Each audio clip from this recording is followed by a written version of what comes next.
just had Starmageddon last week. Labour got 411 seats, which is a plus 214, 34% of the vote, however. Tories got 121. They were down 252 and 24% of the vote. As I predicted, Lib Dems, I got it bang on, got 72 seats, and they were only 12% of the votes.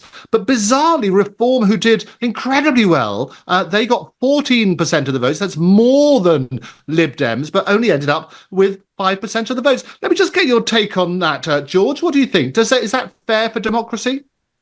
No, it isn't. It's absolutely disastrous for democracy, because it clearly doesn't reflect the desires of the people. And I don't know whether we're going to talk about France as well, but the French election also reflects a complete negation of what the people wanted.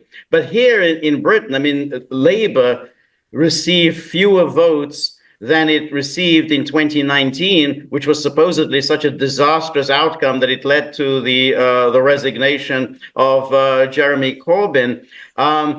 Keir Starmer himself, supposedly the man who delivered this landslide for Labour, his majority in his own constituency went down from 28,000 in 2019 to just 7,000. So that's just a reflection of, how unpopular he himself is.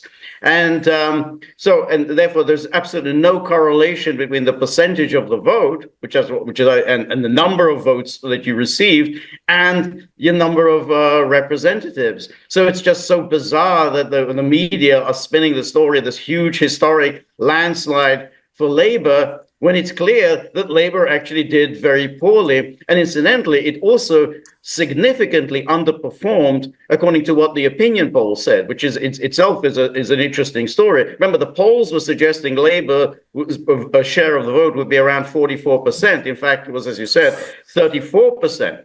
And that its margin over the Tories would be 20 points. In fact, it was only 10 points. So the polls were spectacularly off. And again, because the pollsters and the media were very much in the tank with Labour and wanted to push Labour over the finishing line. It is extraordinary, isn't it? Martin, what's your take on it?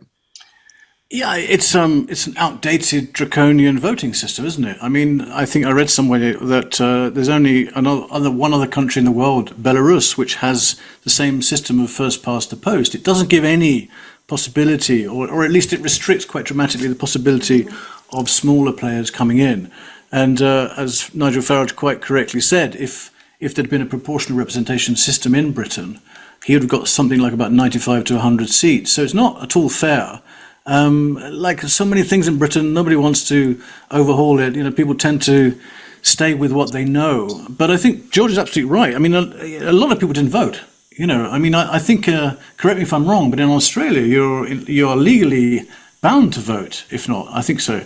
And in Belgium as well, if you don't vote, you're fined. I think if we had that system in Britain, who knows what would have happened in the election? It might have been a different turnout, because as George says rightly, there was a very low turnout in general. I think the Labour only got 34% of the vote anyway, which is less than Corbyn in 2017. So the system needs to be, I think, respun, looked at, and rejigged. I doubt if they'll do it, though. No, you're absolutely right. I can tell you, it's the lowest turnout for more than 20 years. Only 59.9% of the population voted. A sharp decrease. If I remember right, it was about 67.3% that voted in the 2019 election. And it's the worst turnout in a general election since 2001, when only 59.4% voted, which was the lowest figure since World War II. I think you're right. There's a number of places around the world which say that you must vote. And also, I think this an antiquarian system where you sort of go along with your pencil, you put a little cross in a box. There's got to be a better way, doesn't there? In this digital age, we could get an instant result. Critically analyzing global affairs, the Muckrakers on today's News Talk, TNT.